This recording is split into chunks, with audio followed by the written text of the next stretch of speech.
Good afternoon, everybody, and welcome to NASCAD Alumni Talks. Molly Cronin, I'm your host. While our NASCAD community is a global one, our school and this talk is hosted in Chibuktuk in Mi'kma'ki, the ancestral and unceded territory of the Mi'kmaq Nation. We're honored to gather, speak, and make artwork here. Each month, I have the privilege of sitting down with two esteemed NASCAD alum to talk about where their careers have led them after their time at NASCAD, and this month is no exception. So today we'll be talking with Sue Earle, BFA 1993, and Enid Schaller, is that how I pronounce your last name, Enid? Thank you. Okay, BFA 1999, and we'll be talking about art and creativity and farming. So Sue and Enid, thanks so much for joining us today. Thanks for having us. Thank you. So I want to get it started by talking about your time at NASCAD, and you can both feel free to kind of jump in at any point in these questions, but can you tell me a little bit about what your time was like at NASCAD? What were you studying? Who were you studying with? Yeah, a little bit about your time at the school, if you would be so kind. Maybe I'll start with you, Sue, because I'm looking at you at the moment. So I initially went to NASCAD thinking I was going to do graphic design, and that was back in the days before computers, really. So everything was analog. And I lasted in graphic design for 2 weeks. They made us draw Helvetica and the word game in 12-point Helvetica. And I said, this is not for me. So I was also doing photography with Joe Novak at the time in Foundation. And I was really kind of taken by it. It wasn't something I considered before. I was actually a painter before I came to NASCAD. And so I went into that a little bit further and found it was kind of my thing. And I ended up studying mostly photography, a little bit of ceramics and other things, but mostly photography. And I studied with Gary Wilson, Alvin Commodore, Susan McEachran, Joe, and a guy named Daniel Kazmierski, who used to come in the summers and teach, and he was quite a character. I got along really well with him. Oh yeah, I know Daniel really well. That's great. Yeah, he's a cool guy. Yeah, he's in Cape Breton a lot of the time these days. Okay, awesome. Well, thanks so much, Sue. Enid, what about you? Can you tell us a bit about your time at NASCAD? Well, it is 25 years ago, so it was right. So I took a lot of art history and a lot of photography courses. I had originally gone to NASCAD wanting to do textiles and especially weaving and ceramics, a lot of the crafts, and I just couldn't. I couldn't get into them. It was very hard. It was before the internet days, so I ended up doing photography and loving it. And so I took a lot of those. Real standout person that I worked with was Susan McEachran. I also took black and white and landscape with Gary Wilson. And then visiting instructors, Marlene Kreitz, her map making was really, it was just so interesting and informed a lot of my practice. And when I went back years later and did my BED, I took methods classes at NASCAD, and Karen Schlick was so inspiring in my art methods classes at NASCAD. So that's what I did, and here we are. Well, that's great. It sounds like you both have like a little bit of overlap in terms of photography and some of the people you were working with. So that's excellent to hear.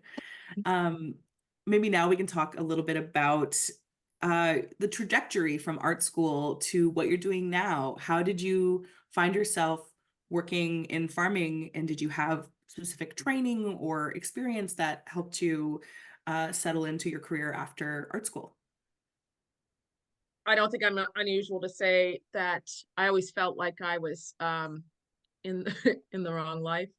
So I grew up spending time at family farms, and my father grew up in his background. He was farming rhubarb in Cape Breton, which is a really traditional thing in his background. And when I was a child, I remember wanting to be a bush pilot or a farmer.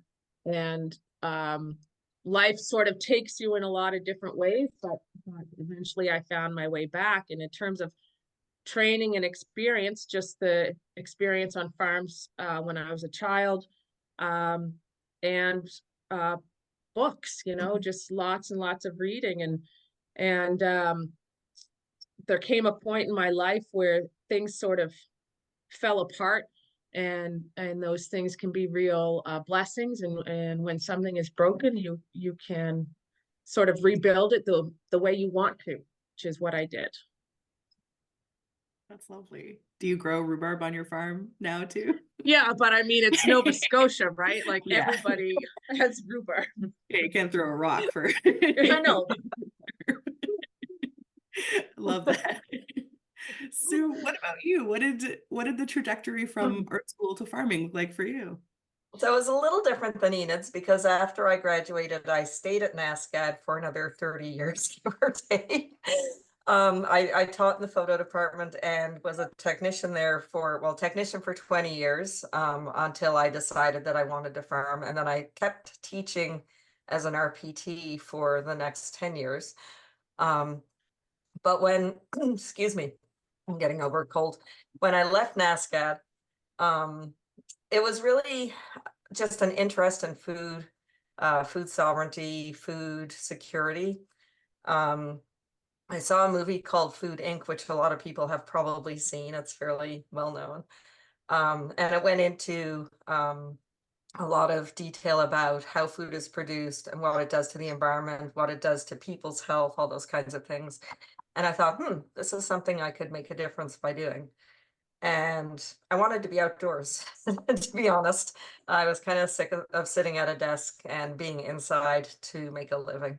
And I just wanted to do something different. Um, so I had no experience. I had always grown a little tiny garden for myself, and I had horses when I was growing up, but that was about it. And yeah, so I just kind of jumped off the deep end and said, I'm going to figure this out. And thank God for neighbors who are farmers and for YouTube. I don't know how they did it without it. And here I am.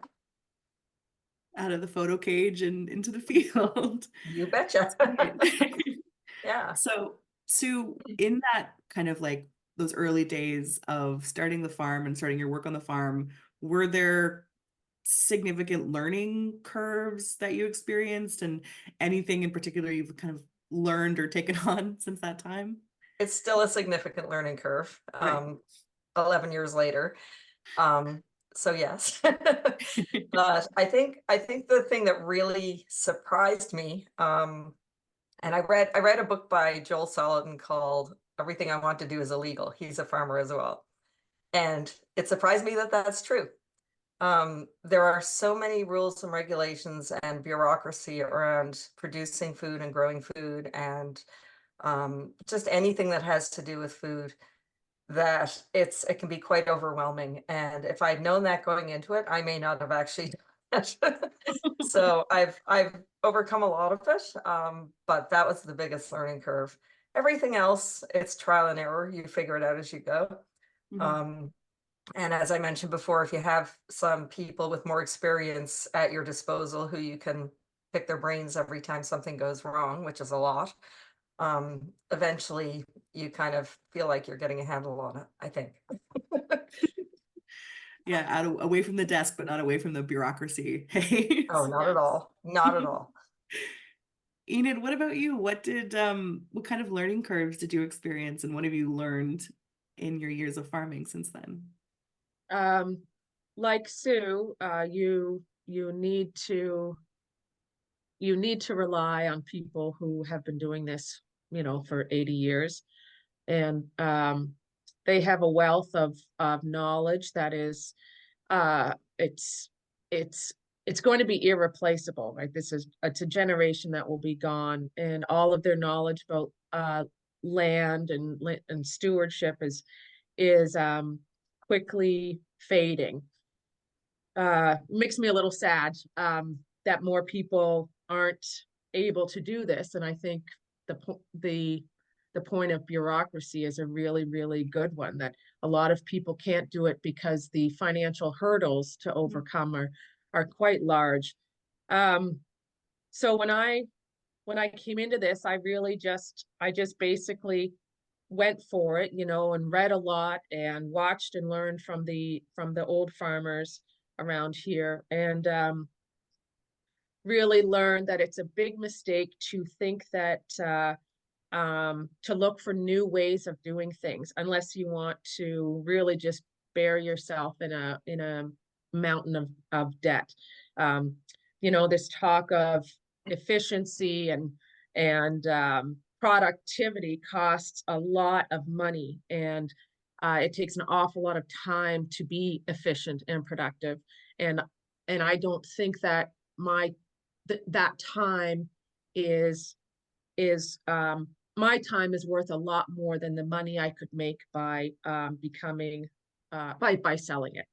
Mhm. So I think the biggest on the days I would struggle with that, one of my old friends who's been doing this, since he was born, he turns 80 in May, and he always tells me that tractors have no lights, have no business having lights on them, right? That you need to honor your body when you're doing physically demanding work, and you're working so hard, and so you need to reassess what feels like a good pace of work, and this concept of productivity that we are really schooled in. So you're working from dawn to dusk, and but not for every hour. You eat your meals slower. You take your breaks when you need them. You take the time to think things through. You don't rush. Rushing takes, twice as long. You can't physically rush because your body needs to last throughout not just the day, but through the season and through the year and through your lifetime. So this idea of working slower, working according to the seasons, working according to the time of day has been a really wonderful lesson to learn, I think. I think that's great advice. I imagine that the light on the tractor is sort of to say, like, don't work when it's dark, like honor your time and your body. Is that what your friend was getting at? Yeah, when he was a young man, there weren't, you didn't have lights on tractors, Yeah. and because dusk came and you And you're were done. inside getting ready for bed, Yeah. and which I am now.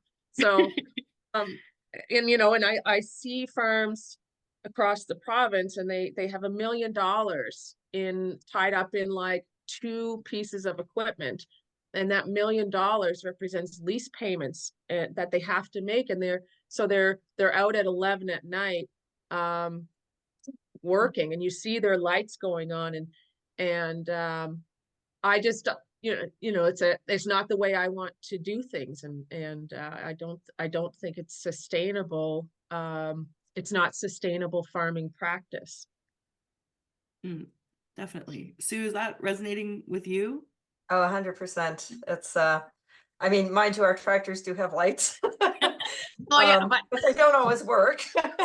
yeah.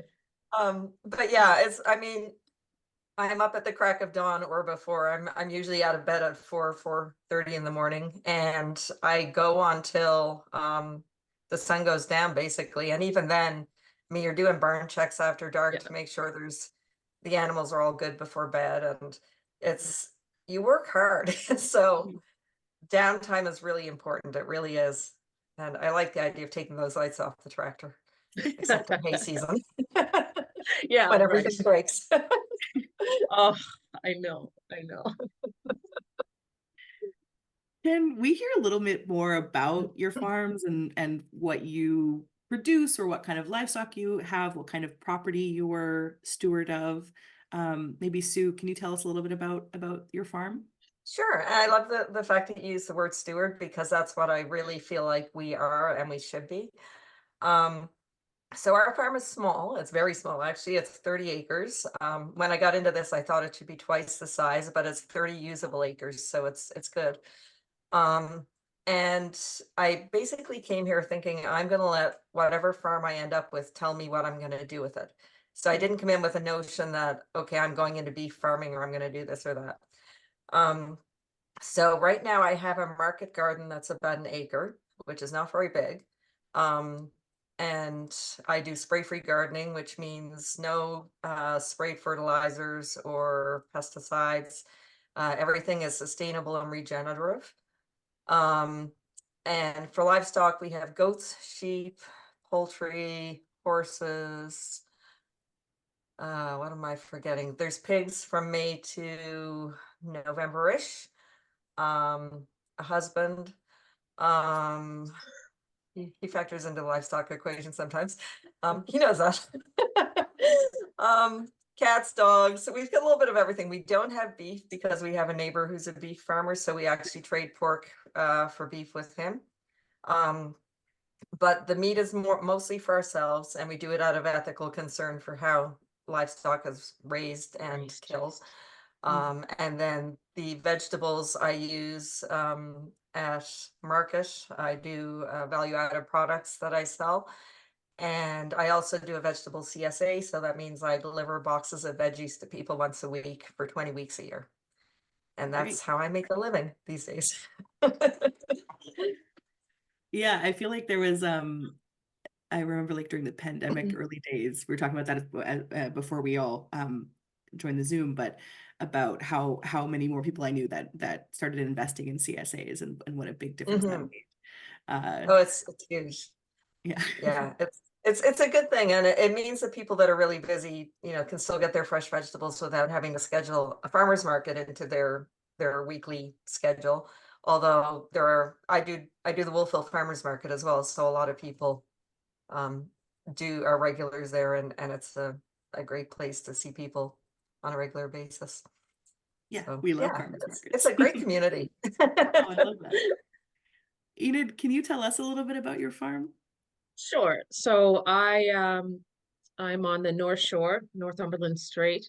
I raise Dexter cattle, which are that is an at-risk heritage breed. They're a small, hardy, tri-purpose cattle.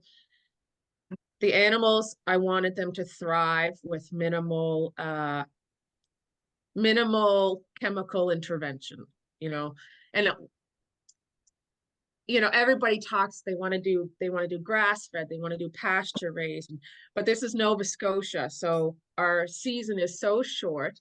Our mineral content of our soil cannot support all sorts of they can't support a wide range of breeds.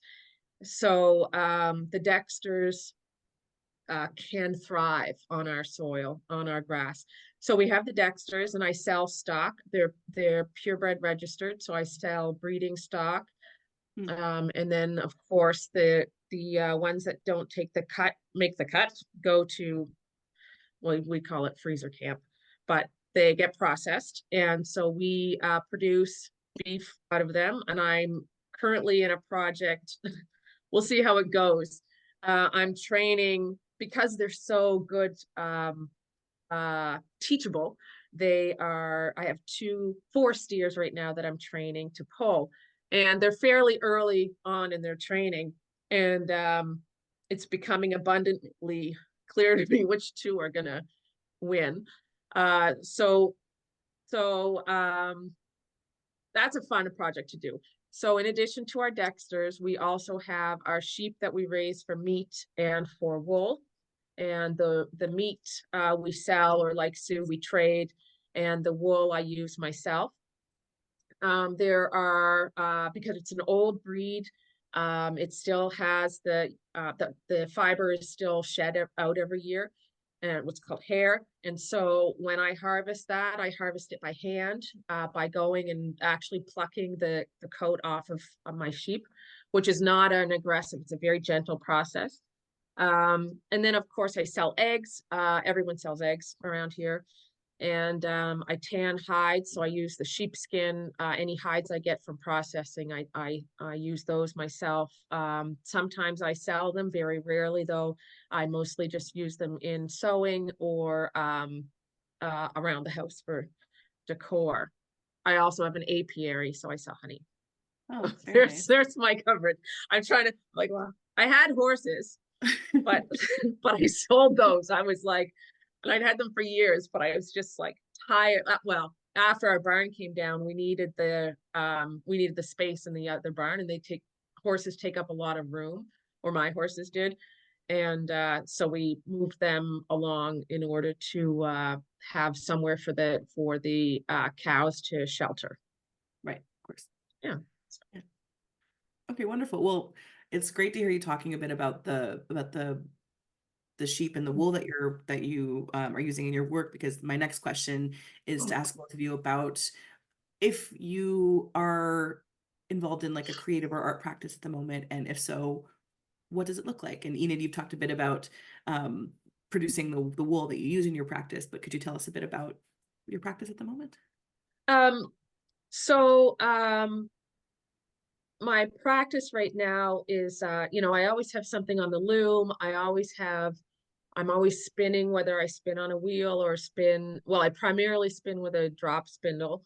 It's so, you can do it anywhere, and just a few minutes at a time. It's really pleasant and relaxing.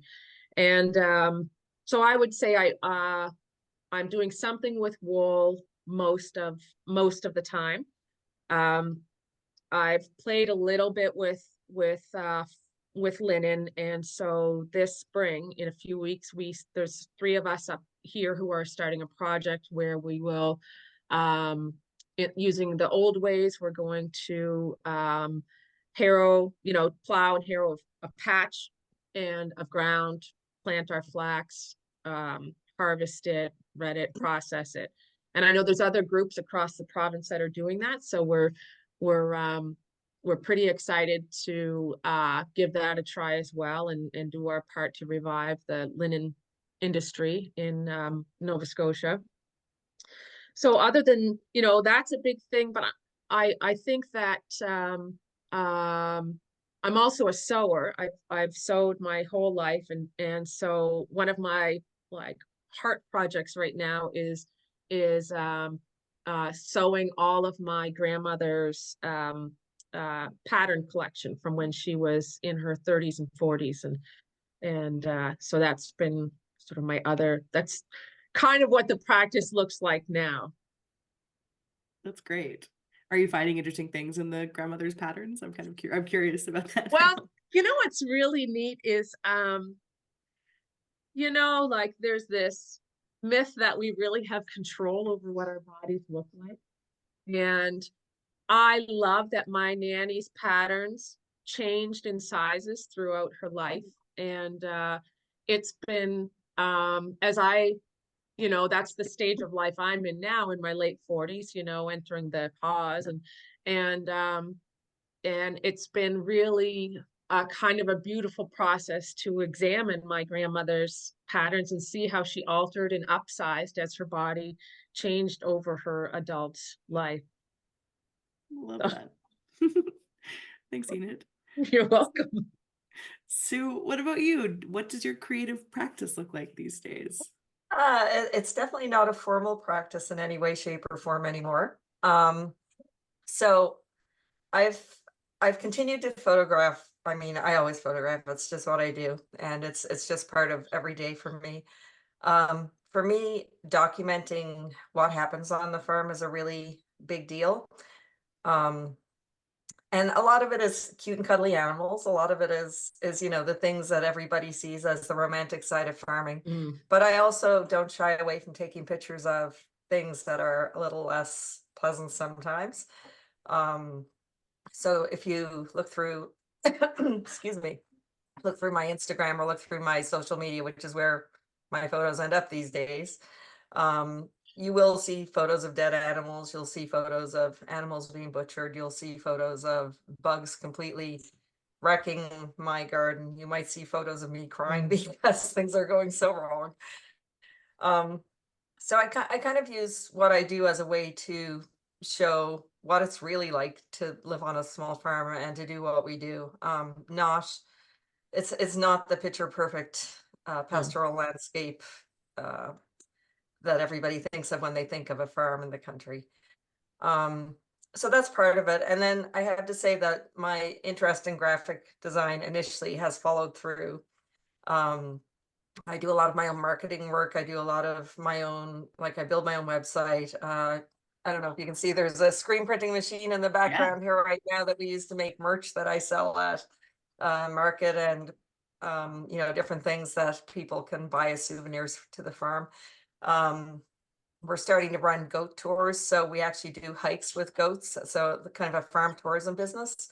And that is, well, the screen printing and the merchandise is kind of working its way into that as sort of a tourism souvenir kind of thing.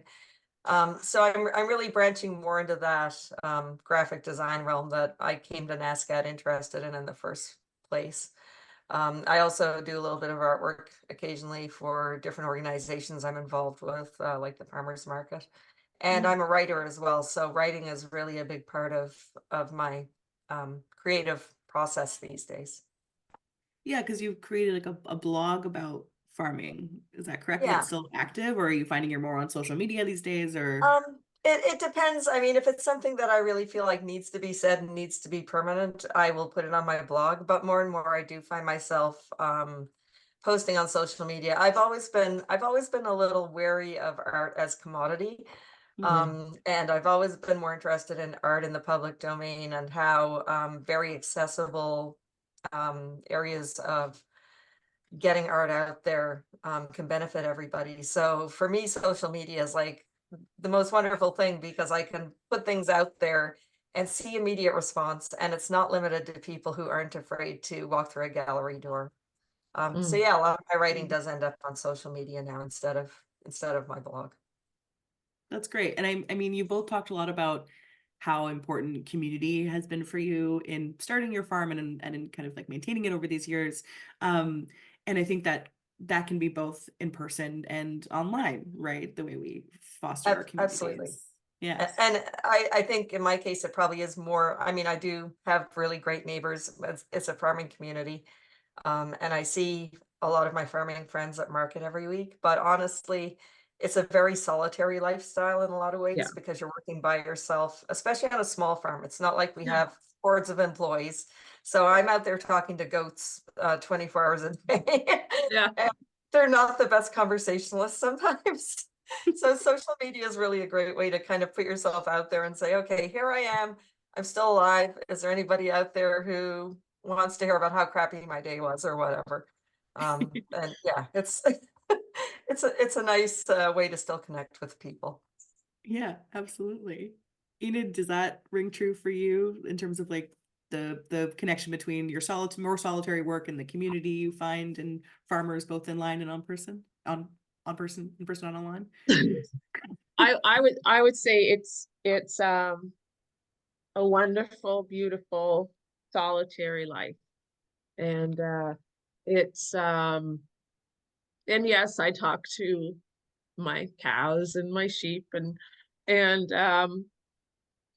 even my bees actually. Uh and I love that about it. And when I want to connect, I go visiting, or sometimes someone needs help doing something, so we get together and help each other with it. Um, I One of my dear farmer friends and I have a sewing store that we run. It's only on Fridays, and the local school that was shut down by the board a few years ago was bought by a community member who has been fixing the roof and renting out the classroom spaces. So we rent a classroom space. So and we started that project by clearing out our sewing rooms, and then other people were coming forward saying, do you take donations, because I have all this stuff I'm never going to use, or I inherited it. So we now have this um, sort of community presence through this sewing store as well. And I find that satisfies my need to be around us, at the risk of being a recluse, satisfies my need to be around other people. And so once a week on Fridays, I go out in the public, and we run our little store, and we meet other farmers come in, and a lot of people who are sewing and crafting, and uh, it's quite wonderful. Community is there if you if you just open open your heart. Wonderful. Sue, in talking about your farm, you've talked about your kind of like contention or complicated relationship with the word hobby farm. Mm. And you've described your farm as like maybe comparably small, like at 30 acres. Can you talk a bit about your relationship with that term and how you kind of think about your work on that scale? Yeah, I mean, I guess if you look up the word hobby, it's generally something you enjoy doing that doesn't make you money. Um, and while farming doesn't always make you money, it's certainly my goal to make a living from it right now. Mhm. Um, there's a little bit of a perception that if you have a farm that doesn't have those tractors Enid was talking about Mm, that cost more than your mortgage, Mhm. um, or if you're doing more than one thing, if you're a multi-dimensional farm and you're not just focused on, cattle and soy or corn mm, or thousands of hectares of one crop, Mhm. then you must be a hobbyist. And mm, in reality, a lot of well, I looked at the stats actually, and it turns out that the percentage of small farms is actually increasing compared to large farms, which are kind of um, either going under or maintaining but not growing. That's according to Stats Canada. So a lot of, I think, younger people who are newcomers to farming are getting in at the small farm level. And they're doing so with an intention to make a living or to support themselves at the very least. Mhm. Um, and there's nothing hobby about it because it is hard work. It really is. I mean, it's enjoyable. Nobody in their right mind would do it if they didn't like it, because it is such hard work and it can be so, you're not going to become a millionaire. But at the same time, it's a way of life. It is a way to make a living if you're creative about it. And if mhm. you don't just go in and say, I'm going to grow corn and I'm going to be a millionaire. Um, because on the small scale, that's just not how it works. You have to have your eggs in many baskets.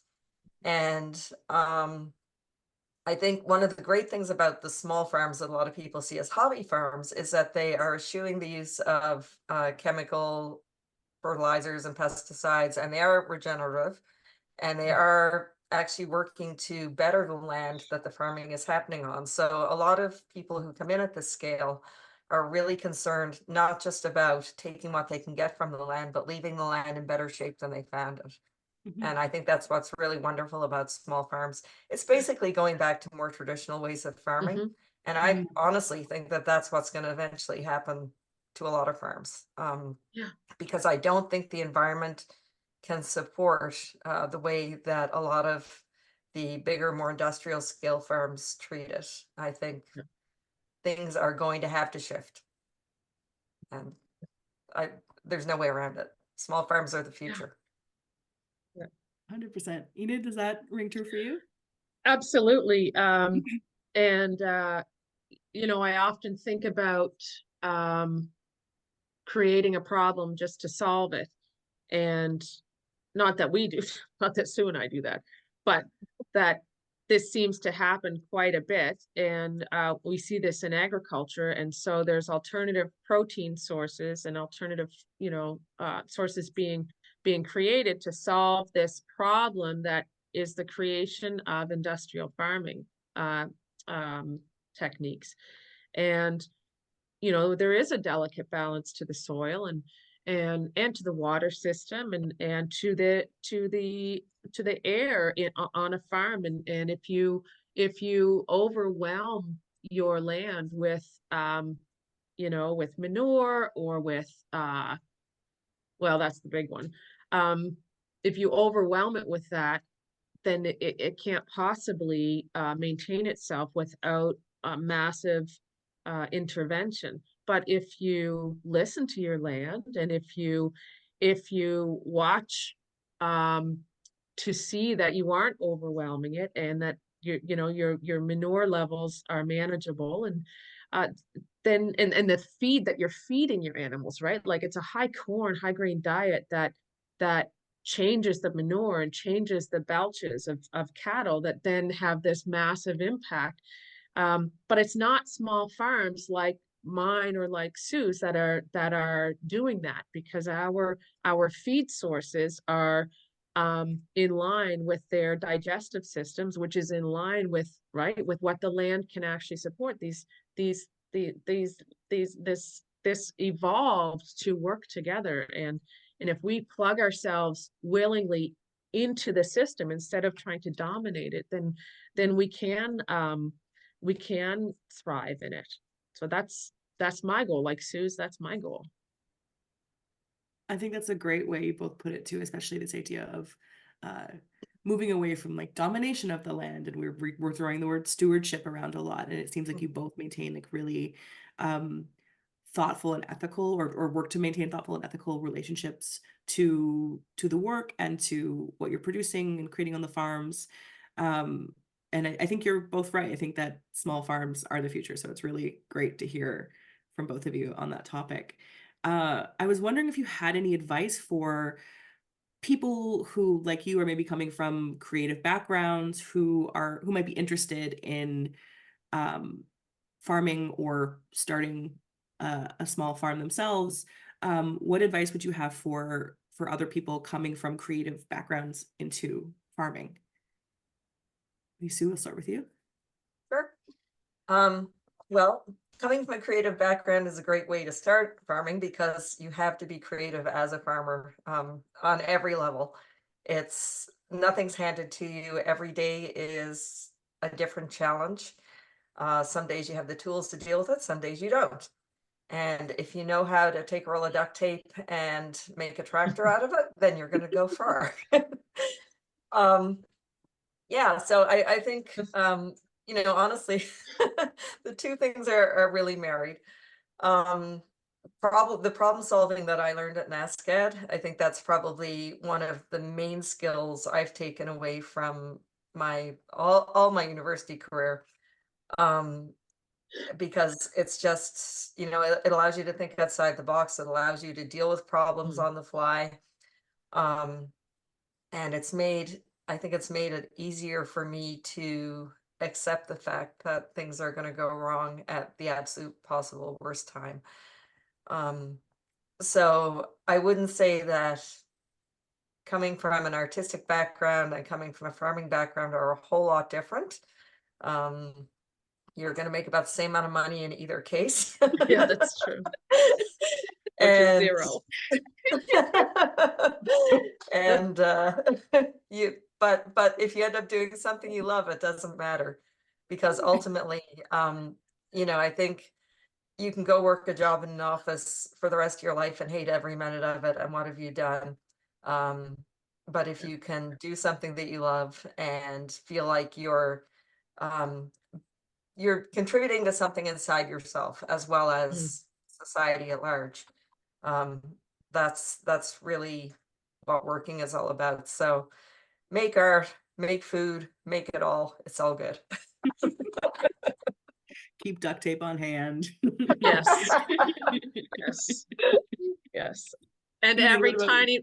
every tiny piece of metal, right, Sue, that you find, and Yeah. you're like, I might be able to use this somewhere, or this funny Throw shape of away wood. nothing. No, never. That's the real thing that's in everybody's barns, right? Is just Yeah. every scrap that they've ever seen on the side of the road that they're storing Just in And case. half of those scraps are keeping the burn up. Well, that's true too. That's true too. That's true. So, Enid, what do you think? What kind of creative lessons did studying at NASCAD help you bring to farming, and what kind of advice or yeah, what kind of advice might you have for people coming from a similarly creative background interested in farming? Um, so I would say with NASCAD, I got that sort of devil may care attitude towards materials or medium or media. And uh so not being a servant to your materials was a really important lesson, knowing that you can make, you can do your thinking, right? Because art making is thinking. That's Mm. what we're doing. We think. So you can think through ideas in so many different ways. And I love that about NASCAD. And so it's never mattered what I had in front of me or in front of myself. You can always, you can be fluid and flexible with and experimental. And I mean, if that doesn't describe the level of um, like that moving goalpost that is farming, I don't know what else, how else I could describe it. You have to be so accepting of the the relative lack of control that you have in farming, and not that you're always being reactive. There's an awful lot of planning that goes into it, but that feeling that um you accept that you will be constantly innovating, constantly trying, constantly doing something different. Like things can go off the rails at any second. And it could be one thing you did wrong, or it could be like half a dozen things that you did wrong. And you're never going to know, because the next time you can do the same iteration of things and have a completely different outcome. And so that's art making too, that's farming. And so I think that if an art student says, heck, I'm going to go into farming, I would, my feeling is if you are always, if what you center in your life is living, is loving, is making joy, nature, if those are the things that you center in your life over money, status, accolades, you know, you're gonna win. You're going to win, and you're not going to. The fixation on money and the fixation on status is so demoralizing. Mm. So I would always I would say that to them, and I would and any farmer, anyone who's farming now is already innovating and being creative and inventing a tool or solving a broken tool or a broken problem is creative thinking at I think its finest. So that's what I would say. Yeah, I agree. And you both have kind of, yeah, brought us to that same conclusion. I think that there is so much creativity in farming and in stewardship of land and of animals and just maintaining the kind of yeah, that every day you have to find the kind of work within the chaos of things out of your control. And um it's wonderful to hear. Uh Anyway, sorry, excuse me, I lost my train of thought there, but I think now it's a great time to open it up to the audience, and I'd love to see if anyone else has any questions. If not, I have some more I can ask both of you, but I want to give our participants a chance to bring some questions to you both individually or as a group. So if you have any questions, you out there in internet land, for Sue and for Enid, feel free to turn your camera on or to post in the chat and I can read it out loud. But we've got another 10 or 15 or so minutes to discuss with them. So I had a question for Enid. When you were talking about your practice, I also loved hearing about both of your farms and everything. That was very lovely. Thank you for sharing. But could you were talking about you were going to collab with some artists in the spring, and you were talking about reviving the linen industry. Could you tell me a little bit more about that? I don't know if I caught exactly what you were doing, but that sounds really interesting to me. So great question. So the project that I'm doing is with he's my bestie here. He's turning 80 in May, and his name is Albert Murray, and he's farmed his whole life, and he's a master barn builder. and he has a barn full of all the implements his grandparents used, his father used. And so they're all horse-drawn implements.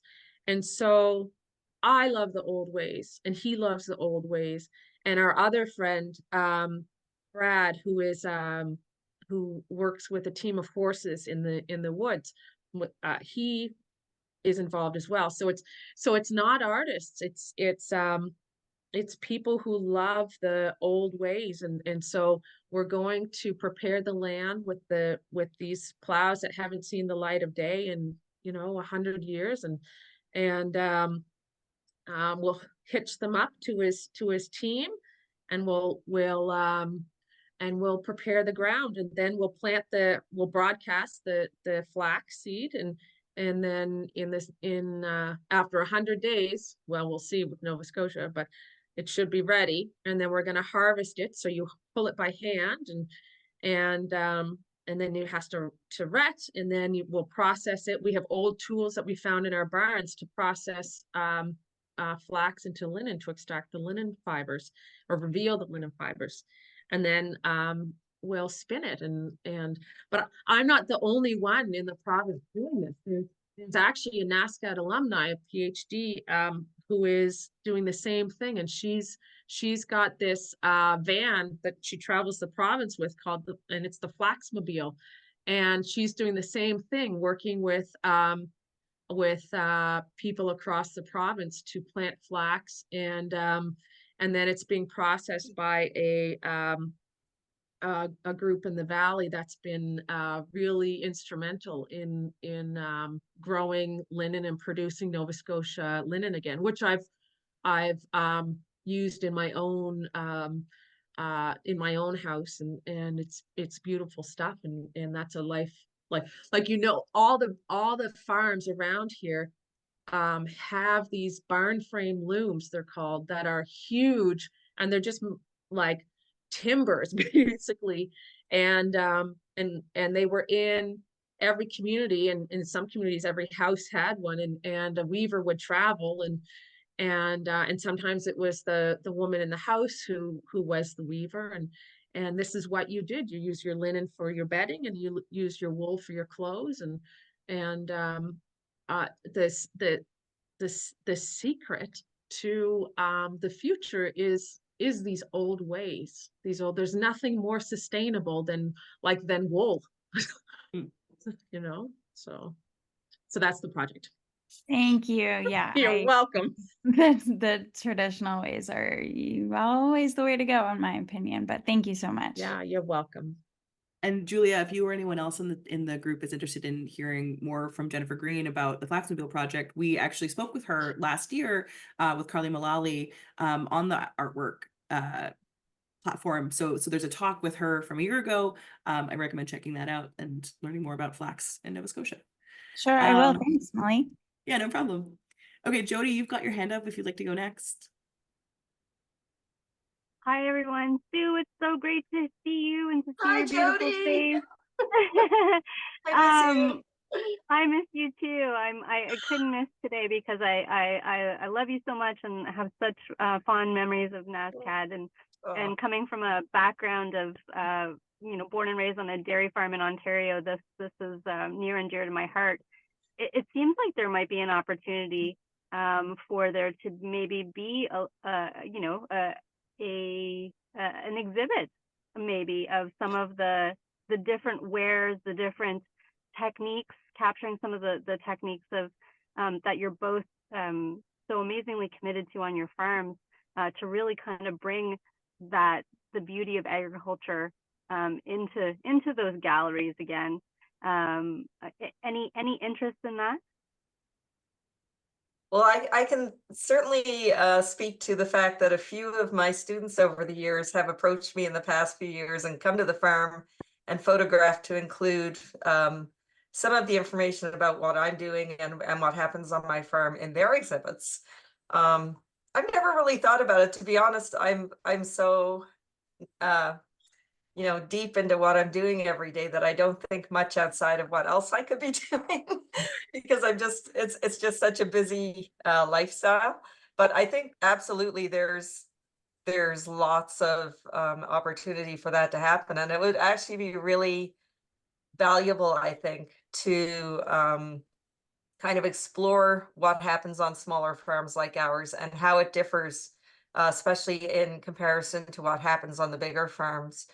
And the challenges that you face in trying to do things in a more holistic way Mm. and in a way that does respect the land. So, Mm.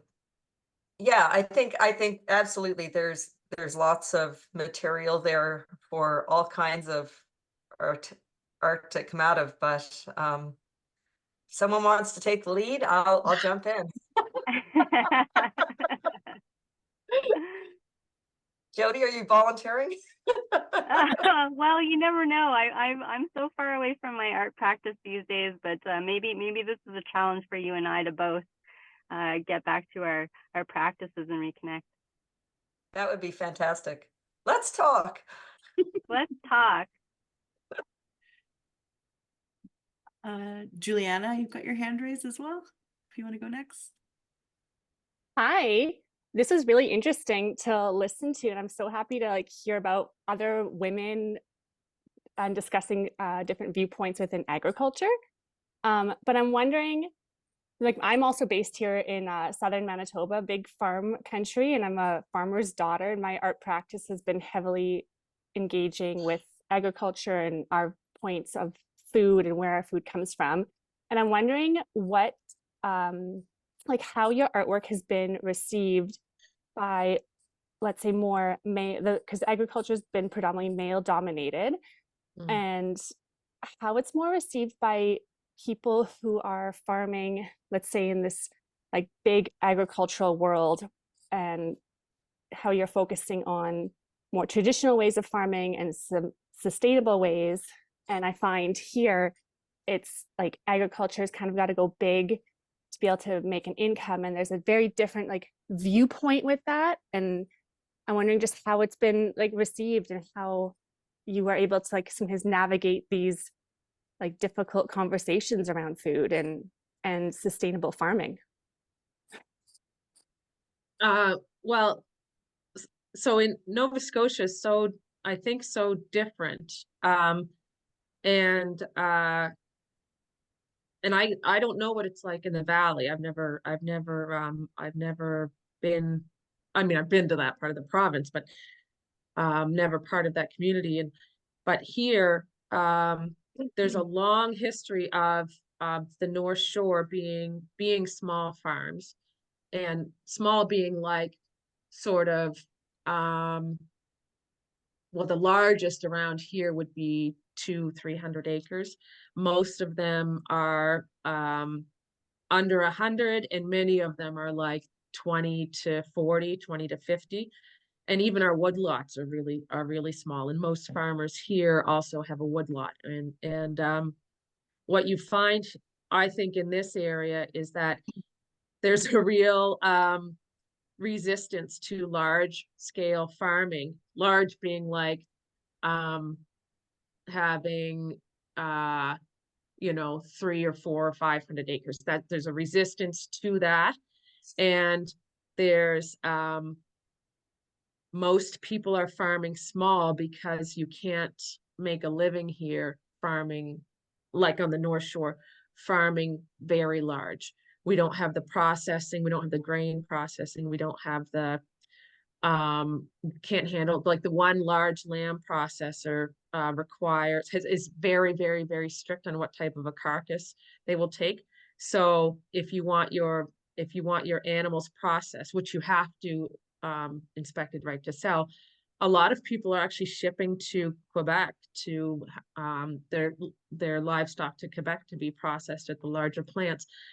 So here, I don't find there's any resistance. I don't find we don't have large farms here. Everybody's doing it. I mean, we're definitely small, but we're no smaller than other people here.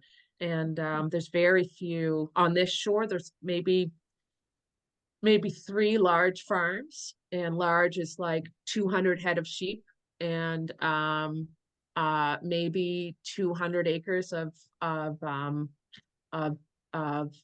soy, lots of corn, but soy is sort of a big thing here.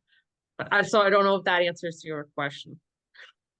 No, definitely it answers, I think, part of Okay. it too. And I didn't Okay. quite realize, also, like, I know that you're smaller in land mass than we are, but I Yeah. don't always know the context. So I just find it really interesting too to hear about what is considered large there in comparison to here. Like, for example, my dad farmed about 660 acres of grain, but Wow. that's small here. That's very small. Like, you wouldn't be able to now like survive really on that. Whereas like I have a cousin in Saskatchewan who farms like 30,000 acres. And Holy cow.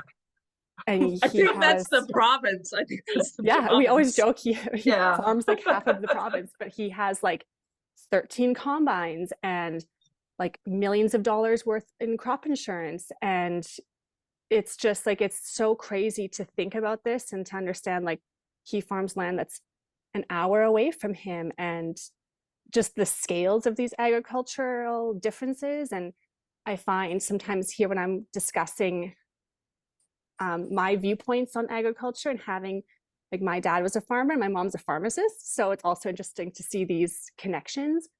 But I do notice sometimes when I talk to some male farmers, I get this sort of like, oh, you don't quite know what you're talking about, you don't farm, you're a female. So, and just like the I think differences in scale is, well, one thing you might find interesting is that in Nova Scotia, I mean, in the Valley anyway, a lot of the newer farmers that I'm meeting are Are females. women.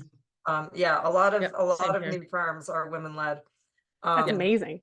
And they are smaller farms. And I think, you know, my point of view when I started this was that if I couldn't do it on my own, I mean, I do hire people from time to time to help me with things, but I wanted a scale that I could manage on my own so that I wasn't spending, you know, half of my working career worrying about how I was going to pay wages, how I was going to Yeah. pay for tractors, how I was going to pay for all the chemicals that have to go on the land that end up being necessary to grow things.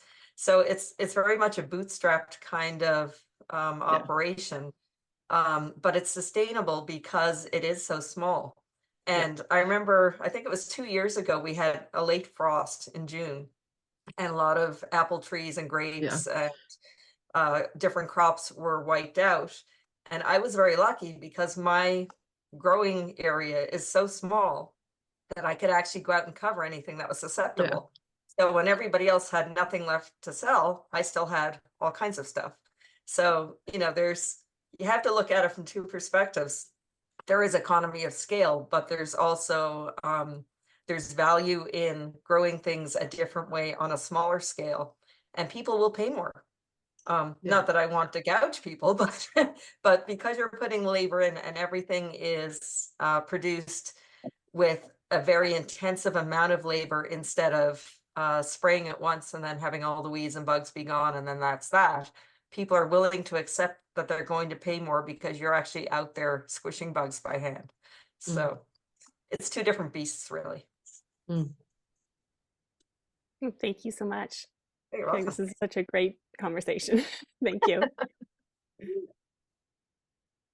All right. Well, thank you everybody for your questions. And Sue and Enid, thank you so much for sharing your careers and your thoughts with us today. It's been so great to chat with you both. Super fun. When do we do it again? Yeah, it was fun. It was fun.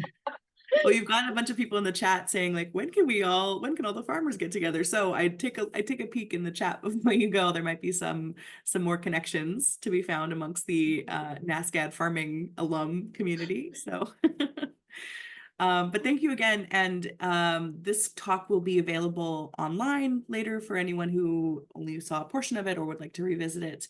And we'll be back next month with a talk on making movie magic on April 23rd. So yeah, thank you again to Sue and Enid for joining us today. You're welcome. That was fun. Yeah, thank you so much. Thanks, Bye, Enid. guys. Bye, Sue.